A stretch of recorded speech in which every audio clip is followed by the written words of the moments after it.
अस्सलाम वालेकुम नाज़रीन, welcome to Arshad men's health channel. कुछ अर्सा पहले मैंने आपके साथ एक घरेलू सिरप शेयर किया था जो कि नफ्स में सख्ती बढ़ाने के लिए और मनी की पैदावार के लिए मैंने आपके साथ शेयर किया था। तो काफ़ी भाइयों ने मुझे रिक्वेस्ट की थी कि ये सिरप जो है आप बना के दिखा दें, क्योंकि उन्हें समझ नहीं आ रही है कि प्याज इसमें कौन सा यूज़ करना है। मैंने आपको कहा था कि इसमें सफ़ेद प्याज यूज़ करना है। तो सफ़ेद प्याज आपको कैसे मिलेगा कि अगर आपका कोई सब्जी बेचने वाला वाकिफ है तो उसे आप 10-20 रुपए ज्यादा दे के उससे कहें कि वो आपको ला दे। तो ये होता क्या है कि सब्जी मंडी में जो प्याजों के ढेर आते हैं थोक में, उनके अंदर ये चंद एक दाने होते हैं प्याज के। तो जो सब्जी बेचने वाले हैं वो आपको चुन के ला देंगे। मैंने भी इसी तरीके से मंगवाए हैं। इसके अलावा अगर आप सब्जी मंडी खुद चले जाएं तो आप खुद भी वहां से ये ले सकते हैं। और अगर आपको किसी ऐसी कंट्री में रहते हैं या आपको ये नहीं मिलते हैं तो फिर आप सादा जो प्याज है वो यूज कर सकते हैं। इसके अलावा लहसुन चाहिए, और जो मैंने आपको पहले नुस्खा बताया था उसमें मैंने अदरक यूज नहीं किया था। अगर आप इस नुस्खे को ज्यादा पावरफुल बनाना चाहते हैं और ज्यादा इसका फायदा हासिल करना चाहते हैं तो इसमें अदरक भी, इसका जूस जो है बराबर वजन आप यूज करेंगे। तो मैं क्या करूंगा कि मैं थोड़ी मिकदार में चीजें आपको दिखा रहा हूं और इनका जूस निकाल के दिखाऊंगा, लेकिन आपने क्या करना है कि एक एक प्याली के करीब जूस जो है वो लेना है। जूस निकालने के बाद उनका वजन जो है, जूस का वजन एक प्याली होना चाहिए। एक प्याली लहसुन का जूस, एक प्याली सफेद प्याज का जूस और एक प्याली आपको अदरक का जूस चाहिए।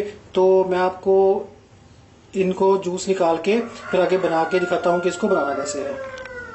एक और बात बताते चलूं कि बहुत से भाई पूछते हैं कि भाई जूस कैसे निकालना है। जूस निकालने के लिए आपको जूसर की जरूरत होती है।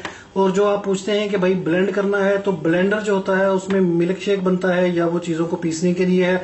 तो अगर आप ब्लेंडर में बना रहे हैं तो क्या करेंगे कि प्याज या लहसुन आप जग में डाल के उनको अच्छी तरह पेस्ट बना लेंगे और फिर आप किसी मलमल के साफ कपड़े में डाल के उसको निचोड़ेंगे तो पानी निकल आएगा, लेकिन उस तरीके से जूस जो है वो ज्यादा नहीं निकलता है और आपकी जो अज्जा है वो बहुत ज्यादा जाया होंगे।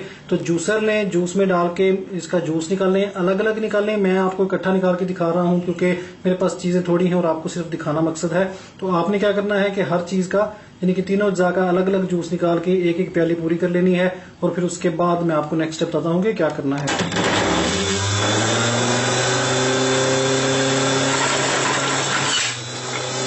ये देखिए जूस मैंने निकाल लिया है। आपने क्या करना है कि एक प्याली प्याज का जूस, एक प्याली लहसुन का, एक प्याली अदरक का जूस डाल के इकट्ठा करके उसको पकाने के लिए रख देना है। हल्की आंच पे पकाएंगे। आपके पास 3 प्यालियां होंगी तो इतना पकाना है कि एक प्याली तकरीबन जल जाए और 2 प्यालियां रह जाएं। तो हमारा जूस जो है यानी कि सिरप तैयार हो जाएगा। फिर इसके बाद मैं आपको बताऊंगा कि इसमें शहद जो है वो किस स्टेज पे आपने ऐड करना है। फिलहाल इसको पकने देंगे। ये देखें, इसको हमने पका लिया है और आप जब इसको पकाएंगे 3 प्यालियों को तो एक प्याली जल जाएगी, 2 रह जाएंगी तो आप उतार लेंगे। उतारने के बाद आपने क्या करना है कि इसको रूम टेम्परेचर पे पड़ा रहने देना है। और जब ये थोड़ा सा नीम गर्म हो जाए, बिल्कुल ठंडा नहीं करना है आपने, नीम गर्म कंडीशन में आ जाए तो आपने इसमें 2 प्यालियां शहद मिला लेनी है। यानी कि जितना आपके पास ये जूस बचेगा उतने ही आपने, छोटा खालिस शहद मिल जाए तो बेस्ट है। अगर छोटा शहद ना मिले खालिस तो बड़ा शहद भी डाल सकते हैं। कोशिश करें कि खालिस डालें। और इसके बाद अगर आप शुगर के मरीज हैं तो शहद आप ना डालें अगर आपको प्रॉब्लम है, लेकिन इसका जायका जो है बहुत खराब है तो पीना मुश्किल हो जाता है। शहद डालने का मकसद है कि इसका टेस्ट अच्छा हो जाए। तो मैं आपको बताता हूं कि इसके फायदे क्या क्या हैं। ये देखिए नाज़रीन, जूस जो है वो तैयार हो चुका है। इस स्टेज पे आपने क्या करना है कि इसको नीम गर्म होने देना है और इसमें आपने बराबर वजन, यानी कि अगर आपके पास 2 प्यालियां जूस बचा है तो आपने 2 प्यालियां खालिस छोटा शहद डाल के अच्छी तरह इसको मिक्स करके यकजान कर लेना है और बोतल में भर के फ्रिज में रख लेना है। ये तकरीबन 1-1.5 महीना जो है वो खराब नहीं होता है। तो आप अगर इससे ज्यादा यूज करना चाहते हैं तो इसके बाद और बना के ताज़ा बना लें, फ्रेश बना लेंगे 1-1.5 महीने के बाद। अगर आपके पास खालिस छोटा शहद नहीं है तो बड़ी मक्खी का भी डाल सकते हैं। और अगर आप शुगर के मरीज हैं और शहद इस्तेमाल नहीं करना चाहते तो इसको एज इट इज इस्तेमाल कर लें, लेकिन इसका जायका बहुत खराब होता है तो जायका चेंज करने के लिए शहद इसमें शामिल किया जाता है। तो मैं आपको इसके ख्वास बता दूं कि इसका फायदा क्या क्या है। अदरक की वजह से ये आपकी बॉडी में से बादी की दर्दें और बादी को कम करेगा। इसके अलावा सर्दी से होने वाली दर्दों में भी मुफीद है। गार्लिक की वजह से ये आपके दिल की शरियानों को खोलेगा। इसके अलावा नफ्स की जो नालियां हैं उसके अंदर भी कोलेस्ट्रॉल जमा हो जाता है एज बढ़ने के साथ साथ, और जिसकी वजह से खून का बहाव नफ्स की तरफ रुक जाता है और आपको नफ्स की सख्ती का मसला बनता है। तो नफ्स की सख्ती को बढ़ाने के लिए, इसके अलावा जो गंदा खून जमा हो जाता है नफ्स की नालियों में, उसको चलाने के लिए भी ये मुफीद है और नफ्स में बेइंतहा सख्ती पैदा करता है। इसके अलावा जो प्याज है वो आपकी मनी को गाढ़ा करता है और मनी की पैदावार को बढ़ाता है। और इसके अलावा जो बेऔलाद हजरात हैं उनके स्पर्म काउंट में भी इजाफा करता है, और आपकी जो स्पर्म्स मोटेलिटी है, जो लोग कहते हैं कि स्पर्म्स की मोटेलिटी जो है वो 50% से कम है, तो ये इस्तेमाल करने से इंशाल्लाह आपको इसका बहुत फायदा होगा।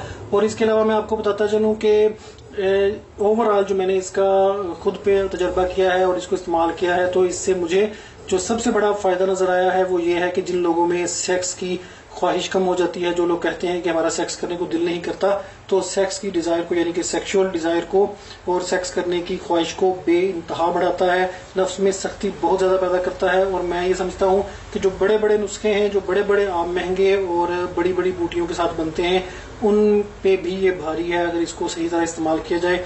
बहुत ही फायदेमंद चीज है।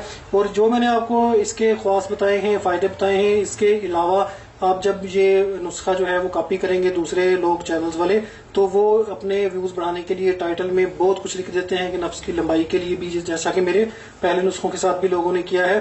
तो जो चीज मैं आपको बताता हूँ उसी के लिए होती है, बाद में लोग इसको यूज करते रहते हैं और जो लिखा होता है वो फायदा नहीं होता, तो फिर आप मुझे कंप्लेन करते हैं कि भाईजान ये तो नफ्स की लंबाई नहीं बढ़ी है या मोटाई नहीं बढ़ी है। तो जो चीजें मैं आपको बता रहा हूँ नुस्खा उसी के लिए होता है। अगर आप किसी गलत बंदे के व्यूज देख के वीडियोस और वहां से वही नुस्खा मेरे वाला यूज कर रहे हैं और टाइटल में कुछ और लिखा है, तो आप उसके खुद जिम्मेदार हैं। मुझे कंप्लेन करने की बजाय जिस बंदे ने आपको मिसगाइड किया है और मिसलीडिंग टाइटल दिया है, आप उसको कंप्लेन करें। तो मैं आपको जो चीज बताता हूँ वही उसका फायदा होता है। और अगर आप जो लोग कॉपी करेंगे मेरे नुस्खे को, इसको या और भी नुस्खे, तो वो अपने व्यूज सिर्फ बढ़ाने के लिए ये इनका गलत टाइटल देते हैं और आपको वो व्यूज अट्रैक्ट करने के लिए ऐसा करते हैं। तो जो ओरिजिनल चीज होती है उसी को देखा करें, उसी को फॉलो करें और वही उसका फायदा होता है। उम्मीद है कि इससे आपको फायदा होगा। पीने का तरीका क्या है कि 1 चम्मच यानी कि 1 टेबल स्पून सुबह 1 शाम आपने खाना खाने के तकरीबन 2 घंटे बाद, या अगर खाना खाने के 2 घंटे बाद आप वेट नहीं कर सकते हैं, जॉब पे जाना होता है, तो खाना खाने से तकरीबन 20-25-30 मिनट पहले खाली पेट ले लें और ऊपर से पानी पी लें, तो इंशाल्लाह इसका आपको बेइंतहा फायदा होगा। इस्तेमाल करना आप जितना भी आप चाहते हैं कर सकते हैं। 1 महीना करें, 1.5 महीना करें, 2 महीना करें, इसका फायदा ही फायदा है। तो उम्मीद है कि इससे आपको फायदा होगा। अगली वीडियो तक के लिए मुझे इजाजत दें। अल्लाह हाफिज।